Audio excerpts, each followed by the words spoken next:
حسابنا ولذوي الحقوق علينا أجمعين وللمسلمين والمسلمات والمؤمنين والمؤمنات الأحياء منهم والأموات. شيء لله لهم الفاتحة. أعوذ بالله من الشيطان الرجيم. بسم الله الرحمن الرحيم. الحمد لله رب العالمين الرحمن الرحيم مالك يوم الدين إياك نعبد وإياك نستعين اهدنا الصراط المستقيم صراط الذين أنعمت عليهم غير المغضوب عليهم ولا الضالين. بسم الله الرحمن الرحيم. الحمد لله رب العالمين وبه نستعين على أمور الدنيا والدين والصلاة والسلام على أشرف الأنبياء والمرسلين سيدنا وحبيبنا وشفيعنا وذخرنا ومولانا محمد الأمين وعلى آله وصحبه أجمعين. رب اشرح لي صدري ويسر لي أمري واحلل عقدة من لساني يفقهوا قولي. سبحانك لا علم لنا إلا ما علمتنا إنك أنت العليم الحكيم ولا حول ولا قوة إلا بالله العلي العظيم. اللهم فقهنا في الدين وعلمنا التأويل وافتح علينا فتوح العارفين. اللهم ذكرنا ما نسينا وعلمنا ما جهلنا.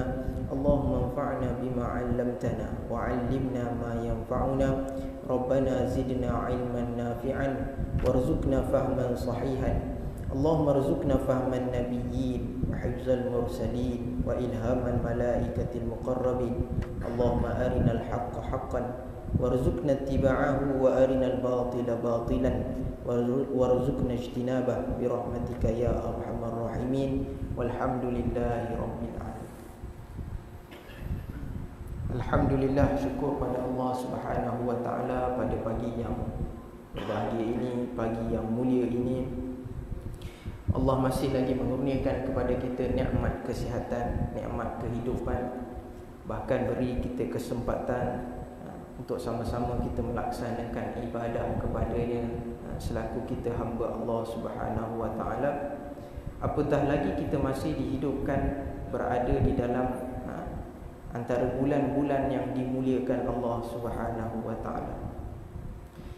Di dalam suratul Fajr Allah Taala berfirman, a'udzubillahi minasyaitonir rajim. Bismillahirrahmanirrahim.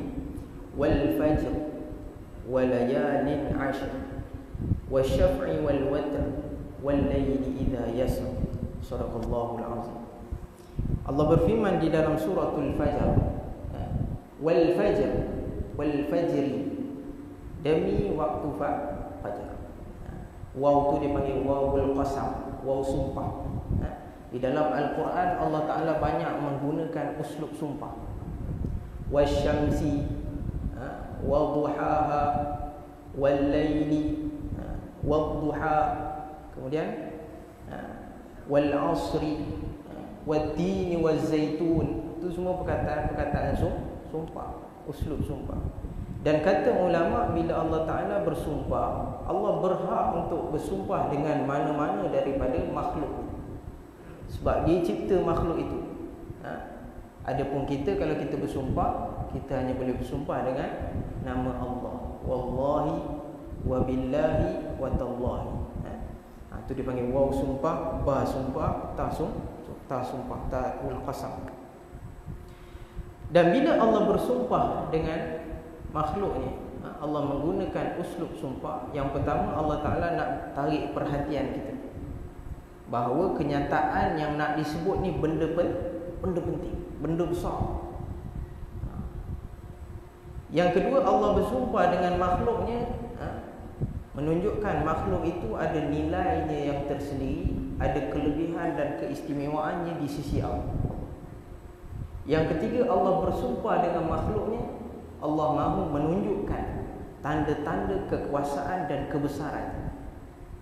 Sebagai contoh, Allah bersumpah dengan matahari, wasyamsi wa duhaha, demi matahari dan demi waktu duha. Allah nak kita manusia kembali berfikir, antara nikmat terbesar daripada Allah ialah Dia menciptakan matahari. Yang mana penciptaan matahari ni tak ada penciptaan yang sebanding dengan ciptaan Allah. Tak ada. Hebat macam mana manusia, hebat macam mana sebuah kerajaan di dunia, tak ada yang mampu mencipta matahari sebanding dengan ciptaan Allah.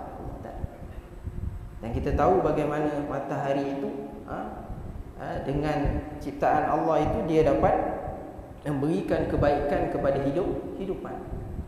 Allah jadikan matahari yang begitu besar, jauh, kita panggil daripada jarak bumi, tapi cahayanya tetap sampai ke bumi. Bahkan suhunya juga boleh memanaskan sebahagian besar daripada bumi. Itu ciptaan Allah yang maha tinggi, maha. Begitu juga bila Allah bersumpah dengan waktu fajar, tentu saja di sana ada kelebihan, keistimewaan yang tersendiri pada waktu fajar. Tuan-tuan tengok uniknya waktu fajar ni, Allah jadikan dia tempoh peralihan daripada malam pergi ke siang. Tengok Tuhan jadi cantik je. Daripada malam yang gelap gelita nak pergi ke siang. Allah tak jadikan dia kita panggil apa? Serta-merta siang. Kita tengah tidur malam, tiba-tiba matahari terpacak atas kepala. Tidak. Yang terpacak tu tidur mati. Dah tengah hari. Itu kita tak sedar. Tapi Tuhan jadikan peralihan itu dengan begitu indah. Perlahan-lahan daripada malam kita jumpa waktu fajar, waktu yang begitu mendamaikan. Itu sebab tidur waktu fajar ni paling seronok sekali. Di sana ada fajar kazib, fajar shadiq. Kemudian perlahan-lahan kita jumpa waktu subuh, perlahan-lahan waktu duha, perlahan-lahan dini hari, perlahan-lahan tengah hari. Tengok Tuhan jadikan. Dan kita pun kadang-kadang tak perasan peralihan tu. Dah tengah hari lah.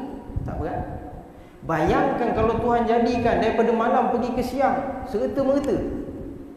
Tentu saja terencat sistem badan kita, bahkan sistem perjalanan bumi terencat, habis.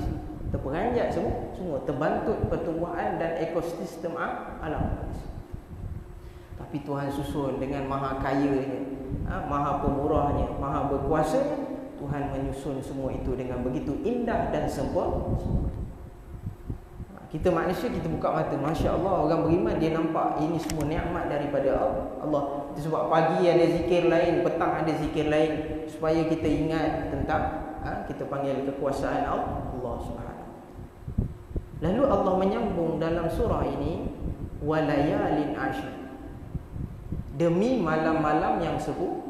Layalin maksudnya malam-malam, jamak bagi lailun. Lailun satu malam, lailatun satu malam. Layalin malam yang 10. Baik, di sini ulama mengeluarkan pelbagai pendapat. Ringkasnya 3 pendapat. Apakah yang dimaksud dengan malam yang 10? Lalu pendapat yang pertama mengatakan malam yang 10 merujuk kepada malam pertama daripada bulan Muharram. 10 hari pertama Muharram, dan malamnya itu merupakan kita panggil ayat yang dimaksudkan dengan walayalin ashr.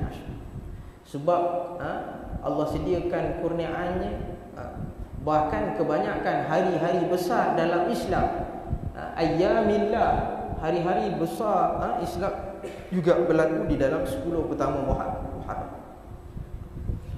Yang kedua, kata ulama, 10 malam itu merujuk kepada 10 malam akhir daripada Ramadan. Yang kita tahu bulan Ramadan ni Allah jadikan keistimewaannya, kelebihan padanya mengatasi bulan-bulan yang lain. Lalu di 10 malam itu Allah beri pula gandaan-gandaan yang lebih istimewa. Apatah lagi Tuhan menyajikan, menghidangkan pada kita ada satu malam yang terlebih baik daripada 1000 bulan, namanya Lailatul Qadar. Yang ketiga, kata ulama, walayalin ashr, merujuk kepada malam yang kita berada sekarang ini, iaitu 10 malam daripada Zulhijjah. Masya Allah. Itu sebab kita syukur bila Allah Ta'ala panjangkan umur kita, jumpa bulan mulia, malam mulia, hari mulia. Lalu jangan disia-siakan. Isilah dengan sebaiknya, dengan amal soleh, sama ada zikrullahnya, baca Qurannya, istighfarnya, selawat, sedekah dan sebagainya. Jangan dibiarkan dia berlalu dengan sia-sia. Paling tidak pun kita jaga diri, jangan buat maksiat. Dan bila kata ulama, bila Allah Ta'ala muliakan pada malamnya, Allah akan muliakan siang hari. Maknanya kalau malam mulia, siangnya turut mulia. Itu sebab kita pula diminta untuk disunatkan berpuasa. Malam ni ibadah dengan zikrullah dan sebagainya, siang hari kita buat puasa. Orang yang berkemampuan puasalah, yang ada kelapangan puasalah. Apatah lagi nanti di hari klimaksnya, kemuncaknya 9 Zulhijjah, Yaum Arafah itu. Kalau dapat kita puasa ramai-ramai sama-sama, kerana itu antara hari-hari yang dimuliakan Allah. Cuma terrajin macam mana pun, rajin sangat ni nak puasa 10 Zulhijjah jangan puasa. Macam mana rajin pun 10 Zulhijjah jangan buat puasa. Kerana termasuk hari-hari yang diharamkan Tuhan ialah berpuasa 2 hari raya. Itu hari raya tu tak payah tunjuk rajin lah. Baik. Dan kita tengok Allah jadikan Zulhijjah ni banyak syarat dengan pengajaran dan ibrah yang boleh kita ambil. 9 Zulhijjah, 8 Zulhijjah, 9 Zulhijjah, 10 Zulhijjah, semua ada nama-namanya yang tersendiri. Yaumut Tarwiyah 8 Zulhijjah, Yaumul Arafah 9, Yaumul Nahri ataupun Yaumul Aid, Aidul Adha pada 10. Kemudian disambung dengan Ayyamut Tashriq, 3 hari yang berikutnya. Semua itu ada sejarahnya yang tersendiri, khusus berlaku buat Nabi Ibrahim AS. Jadi kita baca sirah itu, sejarah itu, kita ambil pengajaran bahawa kita ni bukan orang yang memulakan perjuangan Islam. Bukan kita. Perjuangan ini sudah lama dimulakan oleh para Nabi, para Rasul terdahulu. Lalu sampai di zaman kita sambung. Kita semarakkan lagi perjuangan tersebut, dakwah tersebut. Biar jadi macam Nabi Ibrahim, bila dia buat sesuatu, dia meninggalkan kerja buat dia itu, perjuangannya itu, sehingga dapat dilalui oleh generasi dan umat yang terkemudi. Nabi Ibrahim buat dulu, tapi kita tiru sampai hari ini. Biar kita buat amal kerja soleh dalam Islam ni begitu. Kita tinggalkan sesuatu yang boleh generasi yang terkemudian. Apatah lagi kita semua bukan hidup selama-lamanya.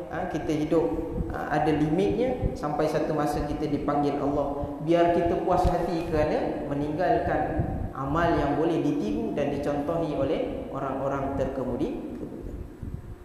Baik, kita masuk pada perbincangan dan perkongsian ilmu kita daripada kitab Risalatut Tauhid, pindaan Al-Ustaz Almarhum Abdul Ghani Yahya rahimahullahu ta'ala dan Almarhum Al-Ustaz Umar Yusuf rahimahullahu ta'ala. Qala al-musannifu rahimahullahu ta'ala wa nafa'ana bihi wa bi'ulumihi wa bi'ulumi masyayikhina fid daraini amin. Kenyataan yang keempat, muka surat 15 bagi versi Jawi. Ta'rif sifat-sifat yang wajib bagi Allah Ta'ala. Jadi selepas kita dah clear tentang prinsip-prinsip asas bagi ilmu tauhid, kita dah clear tentang pembagian hukum. Di sana ada hukum akal, hukum adat, hukum syarak. Kemudian kita dah selesai tentang bagaimana Allah Ta'ala menjadikan alam ini sebagai tanda kewujudan dan kebesarannya. Kemudian kita dah selesai juga tentang tajuk ma'rifatullah, apakah yang dikatakan dengan hakikat ma'rifah dan sebagainya. Lalu hari ini pengarang membawa datang tentang perbahasan kita panggil sifat-sifat wajib bagi Allah. Adalah sifat yang wajib bagi Allah, yang wajib diketahui dengan tafsil itu iaitu 20 sifat. Ada 2 perkataan wajib itu kan. Adalah sifat yang wajib bagi Allah. Yang wajib diketahui, 2 kali wajib. Sama tak wajib situ? Tak sama. Baik, wajib bagi Allah dipanggil wajib. Tu hukum apa? Hukum akal. Wajib akli bagi Allah. Yang wajib diketahui itu dipanggil hukum wajib syarak, wajib syar'i. Jadi wajib bagi Allah dengan wajib bagi kita tak sama. Wajib bagi Allah hukum akal berdasarkan pertimbangan akal. Hukum yang wajib diketahui di sini hukum syar'i. Maknanya kita buat dapat pahala, tinggal berdosa. Ni hukum syarak. Lain-lain. Dia tak sama. Wajib bagi Allah bukan kata Allah tinggalkan Allah Ta'ala kena dosa, tidak. Tidak. Kerana taklifan tak terkena pada Tuhan, bukan untuk Tuhan, untuk manusia. Jadi tak sama. Dengan tafsil itu 20 sifat. Ni kena clear. Ada beberapa perkara yang mesti kita clear. Bila disebut 20 sifat, kalau tuan-tuan belik kebanyakan kitab tauhid, bila sebut 20 sifat, para ulama dia akan gunakan perkataan wa mimma, wa min wajibin. Min, bahasa Arab tu dia ada min. Dan daripada sifat-sifat yang wajib. Bila sebut daripada, maksudnya apa? Sebahagian. Bukan keseluruhan, sebahagian.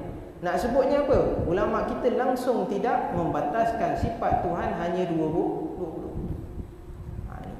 Jadi bila datang dakwaan, hari ni ada kumpulan-kumpulan yang bongkar semula benda-benda khilafiyah yang telah diselesaikan oleh ulama terdahulu. Selesai dah zaman berzaman. Hari ni timbul balik. Sifat 20 ni mana datang? Sifat 20 ni kata dia akidah ataupun tauhid falsafah. Hari ni mula balik. Dan baru ni saya dengar ucapan penasihat agama Ketua Menteri. Alhamdulillah ada cadangan negeri Melaka kita selain daripada apa ni dipanggil diwartakan pegangan agama wal jamaah, mereka baru ni ada cadangan untuk lebih khusus, lebih spesifik disebutkan Asy'ariyah wal Maturidi. Kalau betul begitu, kita sedang berada di atas track yang betul. Ilmu sifat 20 yang ditinggalkan oleh ulama zaman berzaman, dibincang, dibahaskan, diguna sampai hari ini, dan kita mempelajarinya. Kalau betul tadi Ahli Sunnah wal Jamaah, Asy'ariyah wal Maturidiyah nak digazetkan sebagai enakmen agama bagi negeri Melaka, maka kita sudah berada di atas tracknya yang sebetul. Baik. Jadi kita sebutkan bukan terbatas 20 sifat, tidak. Tidak. Sedangkan kata ulama, sifat Tuhan yang semua sifat kesempurnaan yang layak bagi hak ketuhanan, semua itu sifat Tuhan. Lalu kata ulama, kalau yang sebenarnya tak terkira banyak, tak terkira, kita pun tak tahu bilangan sebenar, kerana Tuhan yang mengetahui hakikat dirinya. Habis itu mana datang 20 ni? 20 ni ijtihad ulama. Usaha mereka bantu kita, kutip melalui dalil Quran Sunnah, lalu mereka himpunkan, disusun, ada 20 sifat. Dan disebut 20 sifat ni dipanggil ummahatus sifat. Sifat-sifat induk. Sifat-sifat induk. Yang daripada 20 ni kita akan lebih mengenali sifat-sifat yang lain. Sebab ada pula mengaji 99 nama Allah tu, mereka kaji di situ. Sifat Tuhan pun bukan 99. Yang membataskan 99 pun salah. Kata ulama, seluruh sifat yang menunjukkan kepada kamalat, kesempurnaan Allah, jamalat wal jalalat, keindahan dan keperkasaan Allah yang layak bagi hak ketuhanan, semuanya milik Allah. Lalu berapa banyak? Tak terbatas banyaknya. Tuhan saja yang tahu. Kita mengaji 20 ini, sekali lagi saya sebutkan sebagai ummahatus sifat, iaitu sifat-sifat induk. Yang dengan 20 ni mudah-mudahan kita lebih memahami sifat-sifat yang lain. Itu jelas dulu. Baik. Ni usaha ulama mereka ijtihad. Di zamannya apabila aliran falsafah Yunani, bila Islam mula membuka negara-negara baru, jadi di sana banyak pengaruh-pengaruh lain yang cuba bercampur dengan Islam. Di zaman sahabat mereka tak bincang ni sebab pengaruhnya tidak begitu menular di kalangan ahli falsafah. Tak ada pengaruh ahli.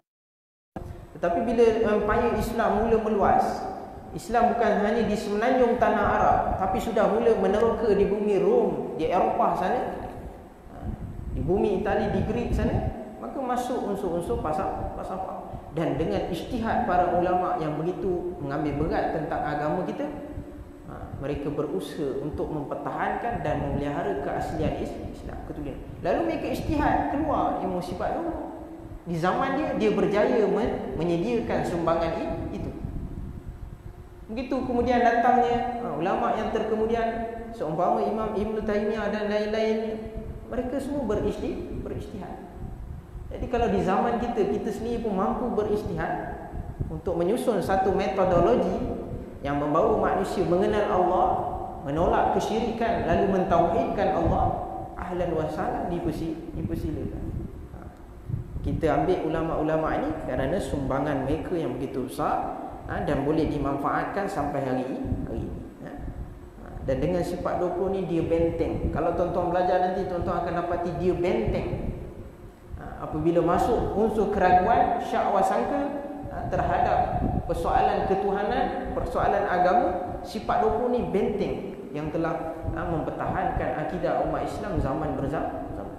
Kalau tuan-tuan gaji, tuan-tuan akan jumpa. Termasuk hari ini, bila manusia ataupun musuh Islam, apabila mereka gagal dengan peperangan bersenjata, mereka masuk melalui serangan pemikiran. Terbukti sifat 20 mampu menangkis serangan pemikiran yang datang.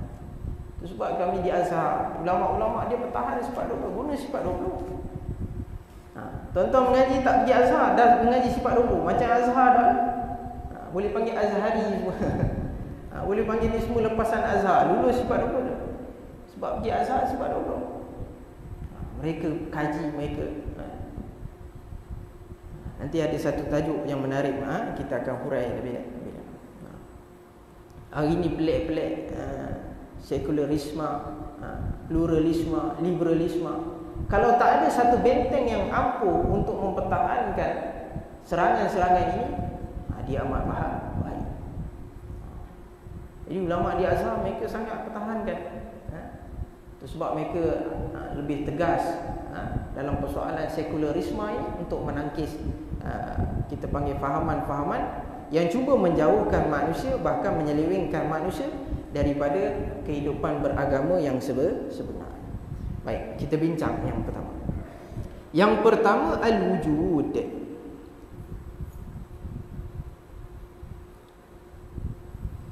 Artinya, yakni erti al-wujud itu ada. Wujud maksudnya ada. Baik. Bila kita mengaji wujud, qidam, baqa', mukhalafatul lil hawadis, sampailah kaunuhu mutakalliman tu, susunan 20 tu, kata ulama, itu bukan susunan bukan tertib, itu hanya tertib zikri, tertib susunan sebutan. Dia bukan tertib kita panggil akli, bukan susunan yang mesti ikut macam tu. Ni pertama, ni kedua, ni ketiga, tidak. Dia susunan pada sebutan. Sedangkan sifat Tuhan bukan wujud dulu kemudian datang qidam, bukan ada peringkat, tidak. Sifat Tuhan tu qidam, sedia ada. Ada pada dia mukhalafatul lil hawadis, ada pada dia ilmu, hayat, serentak. Wujud baru datang kemudian. Itu tertib zikri, tertib susunan pada sebutan. Kita nak sebut 20-20 sekali tak mungkin. Try sebut sekali serentak 20-20. Tak mungkin. Wujud tak boleh. Lalu ulama susun, dia panggil tartib zikri, hanya susunan pada sebutan. Bukan kata Tuhan tu wujud dulu, kemudian Tuhan yang kedua baru datang sifat qidam. Dia bukan begitu. Lalu kita bincang sifat wujud. Kenapa dia letakkan wujud di depan? Kerana awal-awal lagi kita nak menolak fahaman atheism yang menolak dan menafikan kewujudan Tuhan. Pelik, ada manusia kat dunia ni yang tak percaya ada Tuhan. Pelik.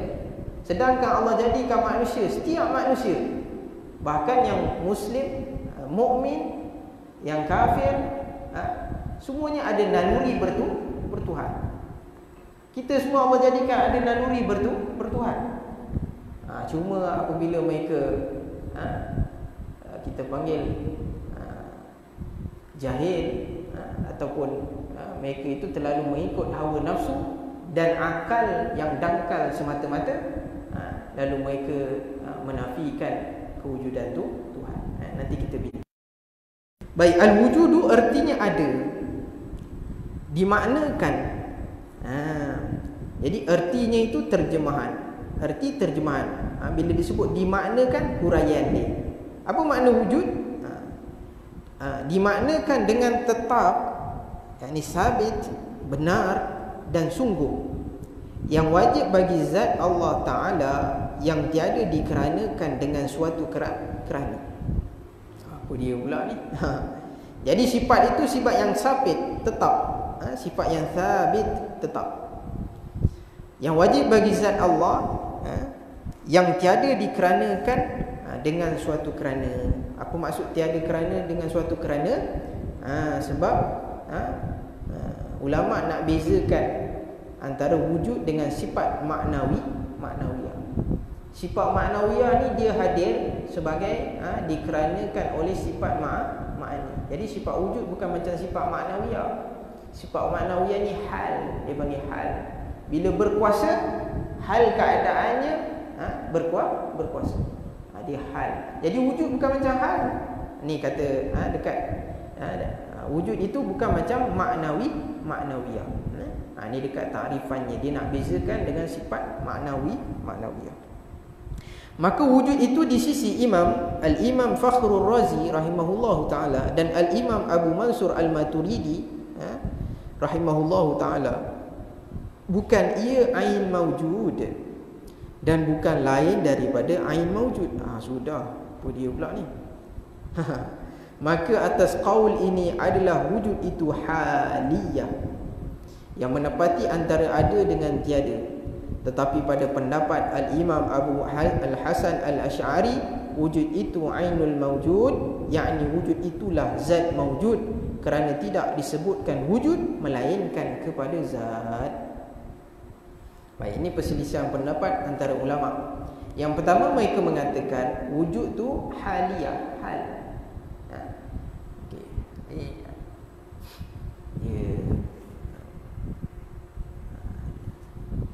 Pembahagian bagi sesuatu itu antara keberadaan dan ketiadaan sesuatu ada 4 peringkat.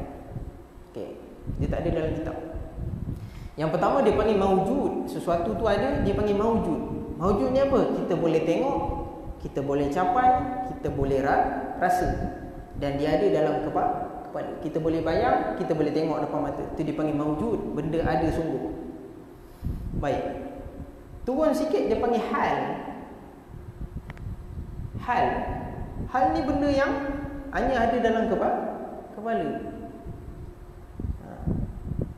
Dilihat tapi tak boleh dicapai, tak boleh diukur. Yang kedua, yang ketiga dia panggil amrun i'tibari. Benda yang langsung tak ada depan mata, hanya ada wujud dalam benak kepala. Dia rumit sikit. Kalau ada whiteboard kita boleh tulis kan. Dia panggil amrun i'tibari. Yang ketiga, yang keempat, dia panggil ma'dum. Ma'dum ni langsung tak ada. Dalam kepala pun tak ada, luar pun tak ada. Benda tak ada. Okey, boleh. Yang pertama maujud, hal, amrun i'tibari, ma'dum, tak ada. Ada macam tak ada.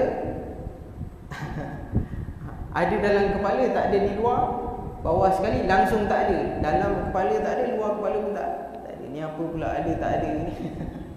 Pagi-pagi dah pening. Saya kena sebut istilah tu sebab dia diguna pakai. Nanti kita sifat lain pun ada guna benda tu juga. Tak apa, hari ni dengar je dulu pun tak apa. Nanti kemudian kita jumpa, kita akan, oh ini dia. Baik, ada maksudnya kita boleh lihat dia, boleh capai, boleh ukur dan ada dalam kepala. Contoh apa? Ni benda ada depan mata. Ni dia panggil mawjud, ada. Satu lagi dipanggil hal. Nak kata ada, macam tak ada. Nak kata tak ada, ada. Macam mana tu? Contoh, Mamat sedang berlari dengan pantas. Mamat sedang berlari dengan pantas. Baik, ada tak? Mamat ada tak? Mamat ada tak? Mana Mamat ni, cari Mamat pula. Ni contoh. Mamat sedang berlari dengan pantas. Mamat ada tak? Ada.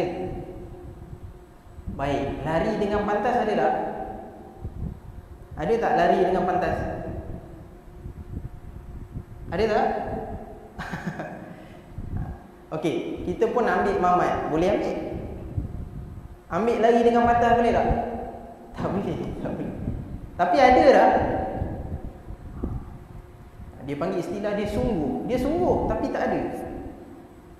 Sungguh tapi tak ada. Sebab apa? Kita tak boleh nak capai dia, tak boleh nak tunjuk dia, tak boleh nak rasa. Ada tu kat mana? Dalam kepala. Bila dia bergerak macam tu, kita panggil berlari. Baik, tunjuk lari tu mana? Kita pun tunjuk tu lari. Tu Mamat, lari mana? Itu dia panggil hal. Boleh tak? Itu hal. Saya nak lari, bawa datang kat saya lari, pergi tangkap lari tu. Kita pun tangkap lari. Dapat Mamat, lari tak dapat. Mamat yang dapat. Itu dia panggil hal. Ni rumit sikit. Dah main bayang-bayang kan. Yang ketiga dia panggil amrun i'tibari. Kita iktibar saja, benda ada dalam kepala, luar tak. Contoh dia apa?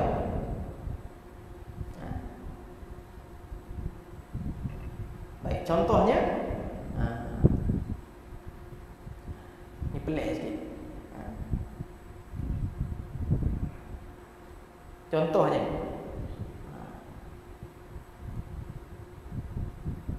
ruang kosong. Ruang kosong. Ni kita panggil tengah ni ruang kosong.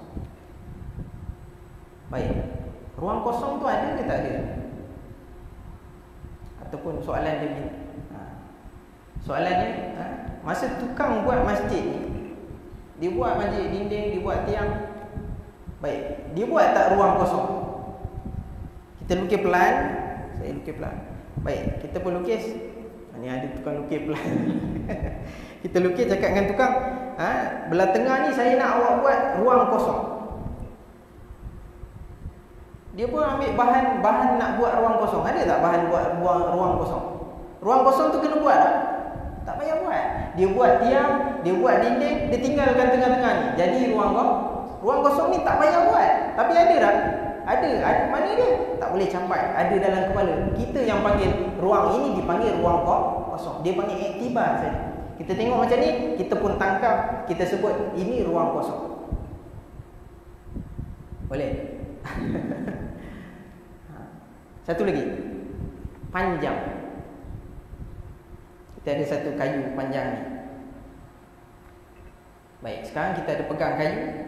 Kita pun kata kayu ini panjang. Panjang tu ada tak? Panjang tu tak ada. Sungguh, dia panggil sungguh. Dalam kepala je kita pun panggil. Sebab apa? Besok kita bawa satu lagi yang lebih panjang. Sekarang kayu ni panjang lagi tak? Kayu yang pertama tadi panjang lagi tak? Dia sudah jadi pendek berbanding yang panjang. Jadi panjang tu dah duduk kat kayu yang kedua. Ni dah jadi pendek. Mana pergi panjang yang pertama tu? Tak ada pada kayu, ada dalam kepala. Boleh tak setakat ni? Kalau tak boleh, kita nak tutup lah ni. Dia tak boleh panjang pendek kan, langsung lesap. Tu dia panggil amrun i'tibar. Kita i'tibar sah, luar tak ada. Itu sebab ada soalan. Kita ada hidung. Tuhan buat tak lubang hidung?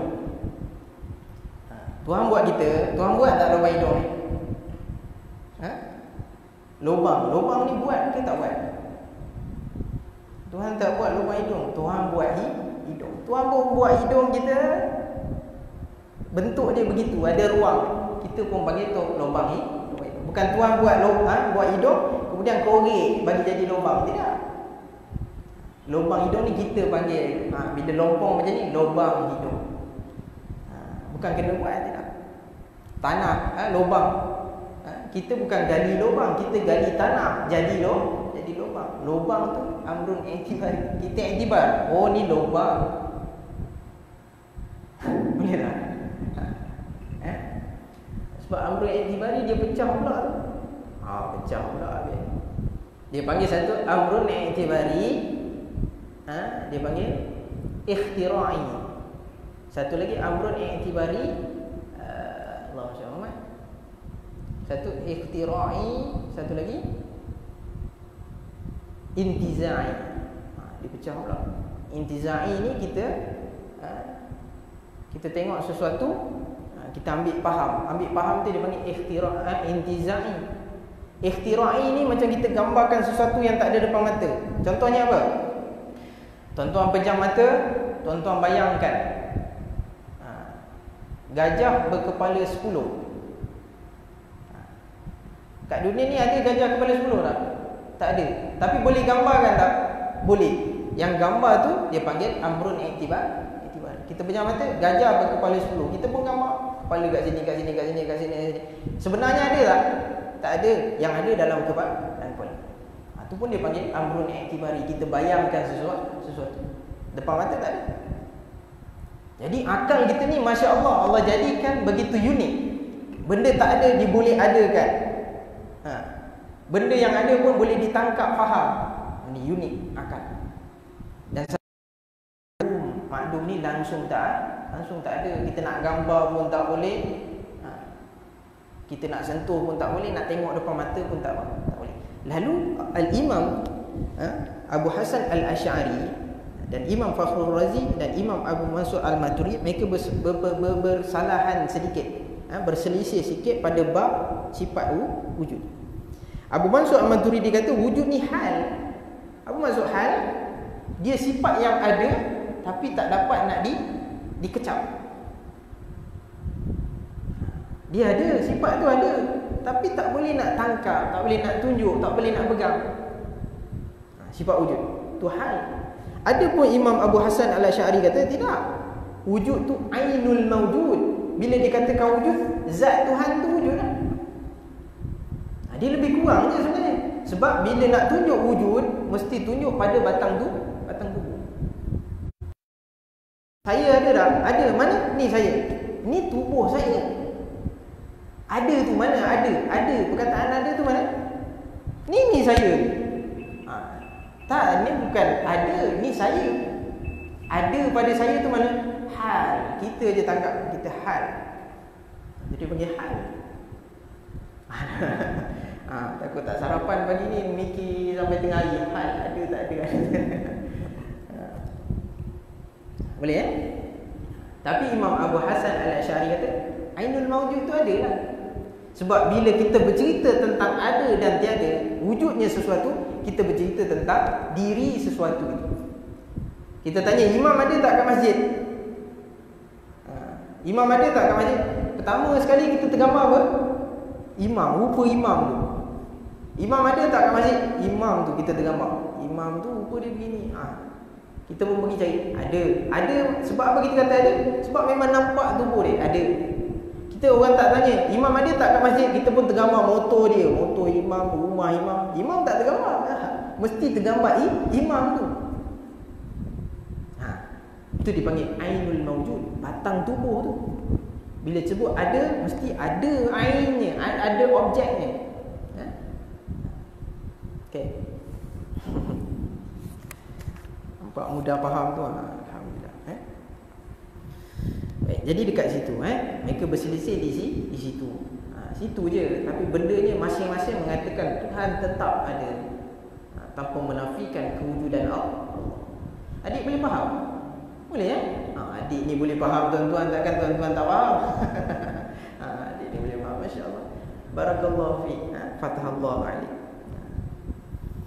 Baik. Bagus ada adik-adik anak muda mengaji ni, bagus, masya-Allah. Saya pergi satu tempat mengaji, ceramah. Budak tu duduk kat sudut. Duduk daripada mula sampai sudah. Duduk pula bukan gesar-gesar tidak, dia dengar daripada sudah. Saya tanya pakcik, budak ni memang ada daripada tadi? Ya. Dia kena ikat ke? Saya takut dia kena ikat je, tak pergi mana-mana. Sebab sebahagian, kebanyakan budak duduk sekejap dah berlari 5 minit. Lepas tu dah berlari, dah hilang. Ataupun dia duduk juga tapi gesar. Sini, cuit sana, cuit sini. Tapi adik ni dia bagi muka. Tuan-tuan bila jumpa budak macam tu, budak macam ni, dia bagi perhatian. Ni alamat Allah nak bagi dia kefahaman. Jaga daripada kecil macam ni, bagus. Allah nak bagi dia kefahaman. Fatahallahu alaik, mudah-mudahan Allah bagi pembukaan yang lebih besar kepada orang-orang macam ni. Pelihara anak-anak kita yang ada potensi mengaji dan sebagainya. Baik. Wa qala al-musannif rahimahullahu taala, barang diingat tentang percayakan wujud Tuhan, yakni Tuhan itu ada bukan sahaja di sisi agama Islam, bahkan semua agama. Wallahu subhanahu wa taala. Boleh.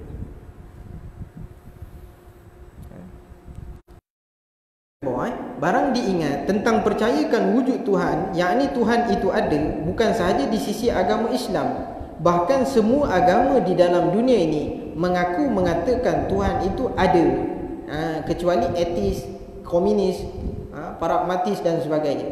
Sebagaimana firman Tuhan, a'udzubillahi minasyaitonirrajim, wala in sa'altahum man khalaqas samawati wal arda la yaqulunna Allah. Jaga baris, baris. Wala in sa'altahum man samawati wal arda la yaqulunna Allah. Artinya suratul Luqman ayat 25. Artinya, dan jika wala in, jika sekiranya sa'altahum, kamu wahai Muhammad bertanya kepada mereka. Mereka ni siapa? Merujuk kepada orang-orang kafir. Man, kamu tanya dia, man, siapakah? Khalaqas samawati wal ard, yang menciptakan lapisan-lapisan langit dan bumi. Menciptakan langit-langit dan bumi. La yaqulunna Allah. Tengok Tuhan guna la yaqulunna Allah. Lam dia panggil lam taukid. La tu lam taukid. Kuat. Yaqulunna, ada nun, bersabdu tu pun dia panggil nun taukid. 2 kali tegas. Nescaya pasti. Pasti. Kita guna perkataan pasti. Maksudnya orang yang ragu-ragu dia jadi tak ragu. Maksudnya pasti mereka akan katakan Allah. Mereka tak ada jawapan lain, mereka akan katakan Allah. Sama ada mereka menjawab secara langsung, yang jadikan langit dan bumi ni Allah, ataupun mereka akan beri jawapan lain sebelum tu. Mereka kata begini. Last sekali mereka tak akan dapat jawapan yang lain, melainkan mesti mereka menyebut Allah yang menjadikan langit dan bumi. Dan kena ingat, orang musyrikin sekalipun di zaman jahiliah itu, mereka bukan tak percaya Tuhan, tak percaya Allah. Mereka percaya. Cuma masalah mereka apa pula? Masalah mereka syirik. Selain Tuhan yang ada tu, ada Tuhan yang sebanding dengan Allah. Ini masalah juga, syirik. Yang etis ni tolak terus Tuhan ni tak ada. Ada orang dia syirik, Tuhan ada, tapi lain tu pun dipanggil tu Tuhan. Dia menyengutukan, atau dia panggil menyengutukan. Ada Tuhan-Tuhan yang sebanding dengan Allah. Itu masalah pula. Itu sebab bila dia baca sejarah sirah Nabi kita Muhammad SAW, sebelum kedatangan Nabi, di zaman jahiliah itu mereka sudah menyusun patung-patung berhala yang begitu banyak. Setengah riwayat menyebutkan 360 patung berhala di keliling Kaabah, luar dan dalamnya. Banyak. Maksudnya kesyirikan itu sudah berakar umbi. Bukan baru, tapi dah lama.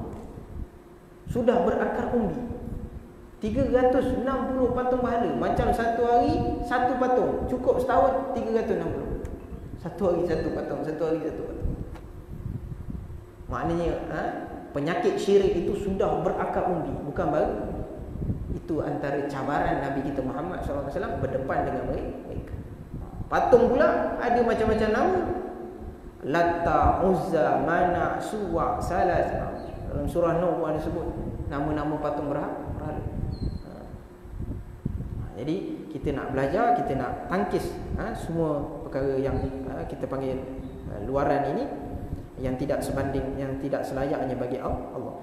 Sehingga mereka menyebut akhirnya tak ada jawapan, walaupun mereka tidak mukmin, tidak Islam, mereka akan sebut Allah yang menjadikan setiap sesuatu. Cuma sama ada mereka menolak keimanan ataupun mereka akan menyebut selain Allah ada Tuhan yang lain. Tetapi naluri bertuhan itu langsung tak dapat dinafikan.